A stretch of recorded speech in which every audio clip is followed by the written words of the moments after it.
फिर्यादीच निघाला आरोपी।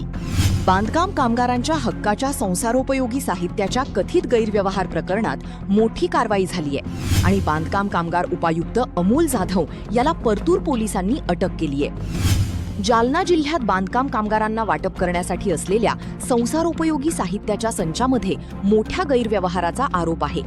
जवळपास 100 ट्रक साहित्याचे संच लाभार्थ्यांना वाटप न करता खासगी व्यक्तींना विकल्याचा आरोप या प्रकरणात करण्यात आला आहे। विशेष म्हणजे काही दिवसांपूर्वी अमोल जाधव यांनीच या कथित गैरव्यवहाराची फिर्याद परतूर पोलिसात दाखल केली होती। मात्र पोलिसांचा तपास पुढे जात असताना याच प्रकरणात फिर्यादी अमोल जाधव यांनाच आरोपी म्हणून अटक करण्यात आली। या कारवाईमुळे बांधकाम कामगार विभागात मोठी खळबळ उडाली आहे। दरम्यान पोलिसांनी आतापर्यंत 1,79,00,000 रुपयांचा मुद्देमाल जप्त केल्याची माहिती आहे।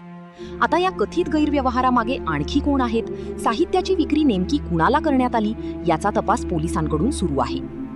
यासंबंधी पोलीस ठाणे परतूर येथे दिनांक 24/4/2026 रोजी भारतीय न्याय संहिता कलम 318(4) व 3(5) प्रमाणे गुन्हा दाखल झाला। यातील फिर्यादी सरकारी कामगार अधिकारी जालना श्री अमोल मानसिंग जाधव हे होते आणि या तपासामध्ये एकूण आतापर्यंत 7 आरोपी आणि यातील फिर्यादी सुद्धा दिनांक 8/8/2026 रोजी यांना अटक करण्यात आली आहे आणि त्यांचा PCR दिनांक 9 आजपर्यंत पावत आहेत। आणि यातील आरोपितांनी जे बांधकाम मजूर असतात त्यांना मिळणारे जे साहित्य आहे ते त्यांना वाटप न करता ते एका खासगी वाहनामध्ये वाहतूक करताना मिळून आल्याने या संबंधाने हा गुन्हा दाखल झाला।